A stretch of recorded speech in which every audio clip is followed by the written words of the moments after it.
Well, moving on to another game where some would argue there's a team with players that maybe aren't trying.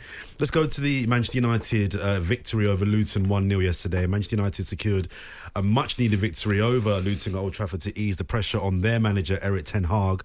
A rare goal from Swedish defender Victor Lindelof, his first since December 2020, proved enough to reward the host's dominance. Now, it's a win. Manchester United need wins, but it wasn't a convincing win. And I think it's fair to say that despite the win, and I saw a stat that in terms of form, I think Manchester United's form in the last 5 games, they're top.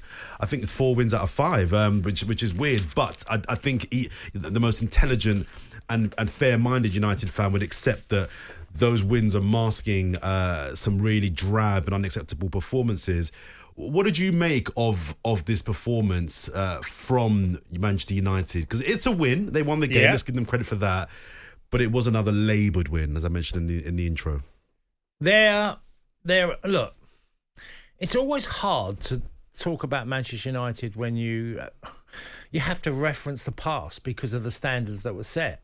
Now, they've scored 10 home games this season, 10 goals at home this season, and it's been a struggle. And they are a struggling team. You know, I can remember a time you could do the goal average of United, especially at home, over a course of a season. They averaged 3 goals a game. That was their average over a course of a season. So you knew that anything below 3 is not too bad because mostly everybody was conceding 3 goals against them.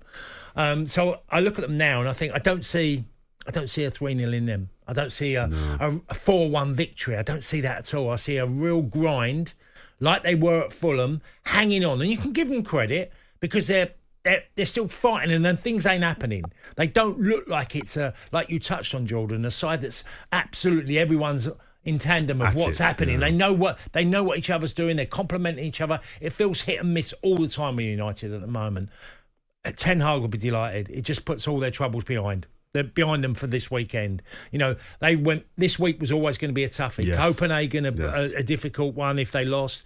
You know, obviously the game against Luton yesterday and Fulham away. They were 3 really dangerous games for them. They've lost 1, they've won 2 of them. Yeah. I think it's just about kept them away from being even more angry.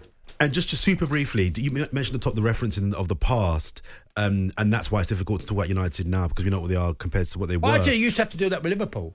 You know, you'd have to reference the past because of the standards in the 90s at Liverpool. I understand that, but at what point do we start seeing United as the current United and thinking, actually, this United is a top 6 side, and we have to kind of see them for what they are? But that's where the point is wrong, Jordan, because United have never considered to be a top 6 side.